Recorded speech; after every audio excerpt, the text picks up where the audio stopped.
السلام علیکم ورحمۃ اللہ۔ قرآن تجوید کورس میں آج ڈے فرسٹ ہے۔ آج پہلا دن ہے اور سیکھنے کا انداز سب سے پہلے اپنے دل میں اس چیز کا تہیہ کرنا، ارادہ کرنا کہ یہ کام میں نے کرنا ہے اور یہ کام مشکل نہیں ہے۔ جب ہم اپنے دماغ پہ ایک چیز آسان کر کے سوار کر دیتے ہیں تو وہ ہمارا دماغ اسی سائڈ پہ لگ جاتا ہے جس سائڈ پہ ہم اس کو لگاتے ہیں۔ سب سے پہلے بہت زیادہ کوشش کے بعد اپنے ارادے اور نیت کو پختہ کرنا ہے کہ یہ کام میں نے کرنا ہے اور اس کا یہ اجر ہے اور اس کے کرنے کا مجھے یہ فائدہ ہوگا اور یہ کرنا میرے لیے مشکل نہیں ہے اور یہ میں نے پورا کرنا ہے۔ جب یہ کچھ چیزیں ہم اپنے ارادے میں پختہ کر لیتے ہیں تو ہمارے لیے کوئی کام بھی مشکل نہیں رہتا۔ سب سے پہلی چیز آج حروف مفردات میں ایک چیز دیکھیں گے۔ حروف مفردات جیسا کہ حروف تہجی ہیں، مشق نمبر 1 ہے جس کو ہم الف با بولتے ہیں، پوری مشق۔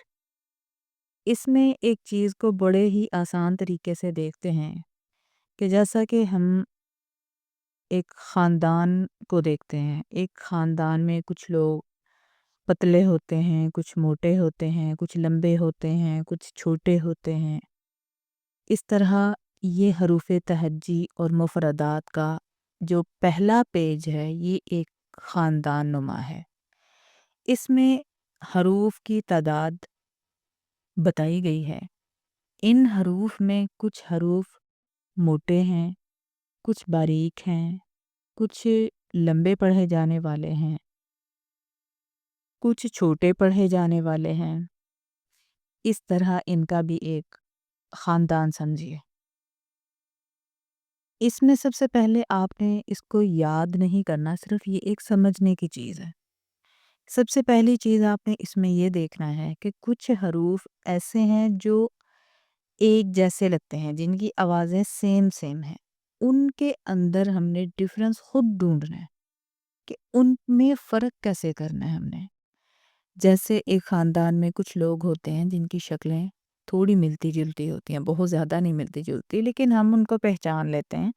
جب ہم ان کی پہچان کرنے کی کوشش کریں گے تو یہ بھی بڑے آسان طریقے سے ہمیں پتہ چل جائے گا۔ اور ہر حرف کا ایک اپنا مزاج ہوگا۔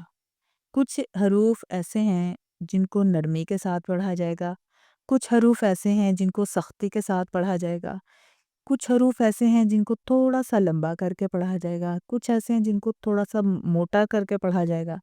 ہر حرف کا ایک اپنا مزاج ہوگا۔ ان مزاج کو سمجھنے میں زیادہ مشکل نہیں، صرف ایک سمجھنے کی ضرورت ہوگی۔ سب سے پہلے آپ نے دیکھنا ہے کہ کون سے حروف ایسے ہیں جن کی آوازیں آپس میں ملتی جلتی ہیں۔ ان کے اندر فرق بعد میں کریں گے۔ اور ان حروف میں کچھ حروف ایسے ہیں جن کی آوازیں نکالی جاتی ہیں، بہت کم حروف ہیں لیکن ایک تکنیک کے ساتھ ان کی آوازیں نکالی جائیں گی تاکہ آپ کو بھی مشکل نہ ہو اور آپ کے سمجھنے سے اس آواز کا نکالنا آسان ہو جائے۔ کچھ لوگ ایسے ہوتے ہیں جو آپ کو سب سے پہلے وہ دانتوں کے ساتھ یا زبان کے ساتھ حروفوں کی ادائیگی کا طریقہ بتاتے ہیں، جو میرے خیال سے کم ہی یاد میں رہتے ہیں، بھول جاتے ہیں۔ جب ہم ان کی پریکٹس خود کرتے ہیں نا، اس کی پریکٹس کرتے ہیں اور پریکٹس کرنے سے ہمارے اپنے دماغ میں آتا ہے کہ ہمیں ہمارے یہ جو منہ کے حصے ہیں، دانتوں کے، زبان کے، یہ کنارہ وہ کنارہ آپس میں لگ رہے ہیں، اس سے ہمیں سمجھ آتا ہے۔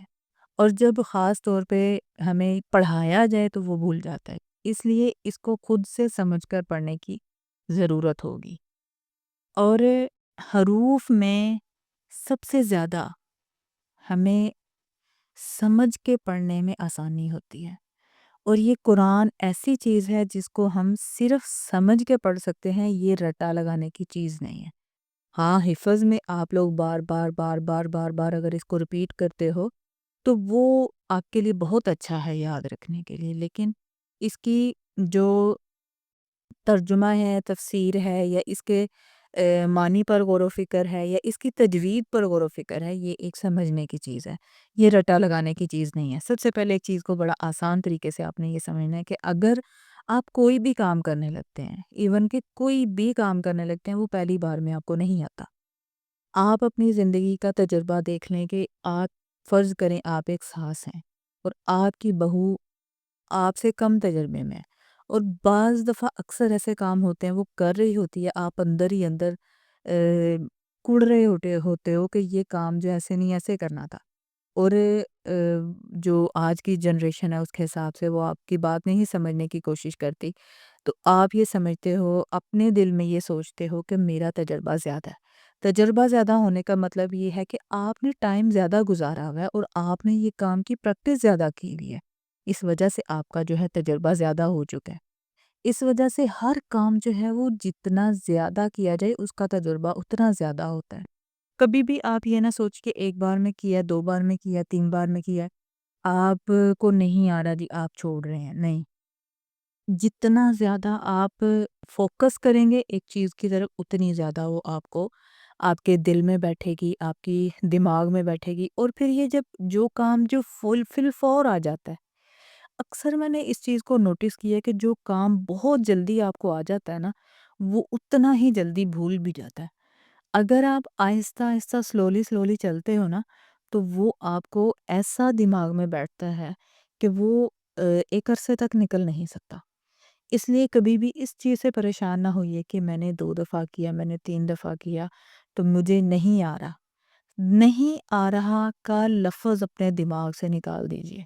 اگر اپنے بچوں کو آپ سکھا رہی ہیں کچھ، ان کو بھی مجھے یاد آتا ہے کہ جب ہمارے ماں ہمیں کچھ سکھاتی تھی، ان کی نا تھوڑی سی طبیعت تھی، تھوڑی سی جلدی پن کی، کہ ان کو یہ کام جلدی آنا چاہیے، وہ غصے سے کہنا شروع کر دیتی تھی کہ ایسے نہیں ایسے کرنا ہے۔